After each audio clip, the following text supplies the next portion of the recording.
समुद्र में मजे कर रहा था, पर अगले दिन सुबह जागते ही उन्होंने डर के साथ देखा कि उनके पैरों के नीचे का समुद्री पानी अचानक गायब हो गया।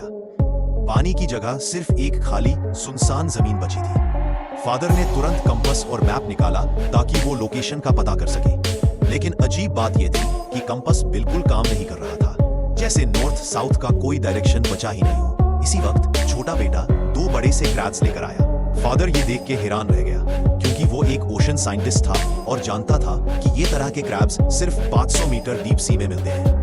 तो क्या पूरा ओशन ही सूख गया है? फादर ने जल्दी से बैकअप बैटरी निकाली, रेडियो रिपेयर किया और रेस्क्यू चैनल कांटेक्ट करना चाहा। सिग्नल मिला, लेकिन दूसरे तरफ रेस्क्यू टीम नहीं थी, बल्कि एक डीप सी एक्सप्लोरेशन वर्कर था। छोटी सी बातचीत के बाद फादर को समझ आ गया कि वो लोग ओशन से बाहर नहीं आए, रात भर में उल्टा हो गया। इस वजह से सारा समुंदर का पानी लैंड की तरफ हट गया और उनके आसपास का समुंदर खाली हो गया। और साइंस बता रहे थे कि मैग्नेटिक पोल्स फिर से रिवर्स होंगे और पानी वापस लौट आएगा।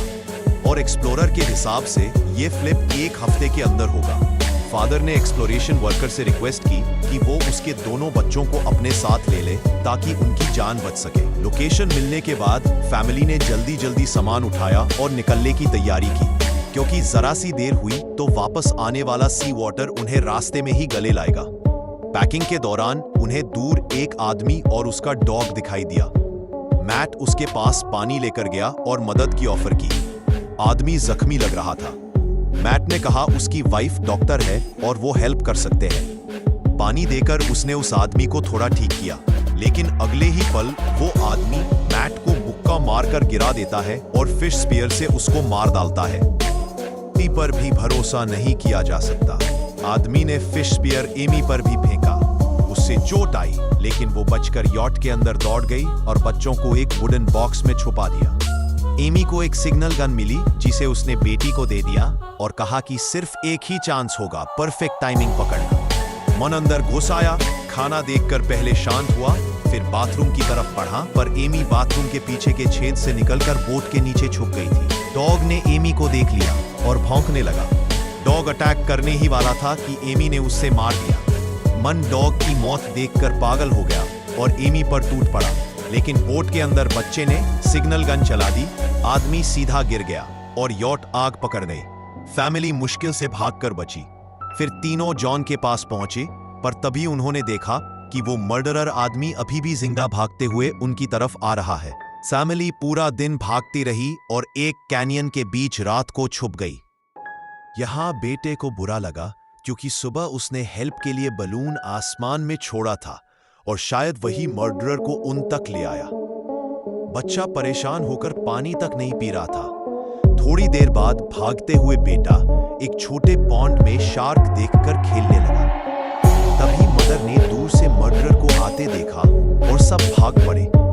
लंबी दौड़ के बाद बेटा डिहाइड्रेशन से गिरने लगा और जब मदर ने बॉटल उठाई तो पता चला कैप बंद ही नहीं था। पानी गिरा चुका था। दोनों बहन भाई झगड़ा करने लग गए, पर सिचुएशन ने उन्हें मजबूर किया कि वो शांत होकर भागे।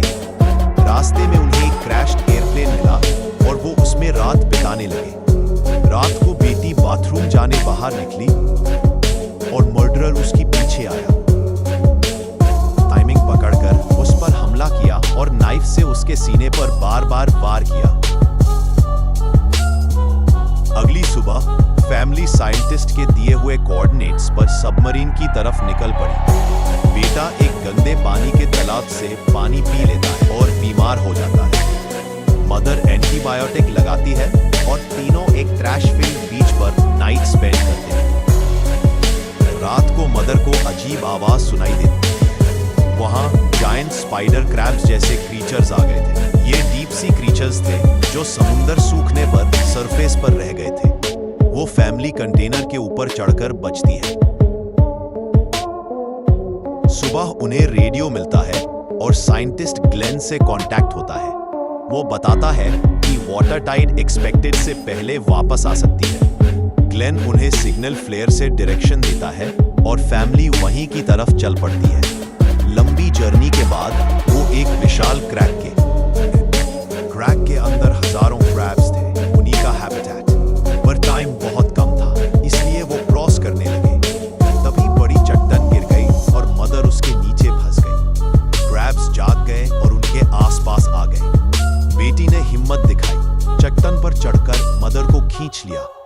तीनों भागते हुए सबमरीन तक पहुंचे, पर साइंटिस्ट ग्लेन जख्मियों से गिर गया और ग्रैब्स उसे खींच ले गए। मदर और बच्चे सबमरीन के अंदर छुपे, ग्रैब्स उस पर हमला कर रहे थे।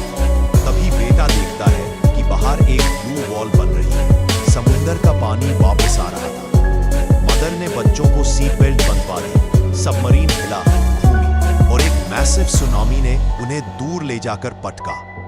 मदर होश में आई और देखा कि वो वापस कोस्टल सिटी एरिया में पहुंच गए हैं, पर सब कुछ बर्बाद हो चुका था। वो दोनों बच्चों को गले लगाकर बुझ चुकी दुनिया को देखती है, जानती हुई कि असली स्ट्रगल अब शुरू। कहानी पसंद आई तो एक लाइक और एक सब्सक्राइब कर देना दोस्तों।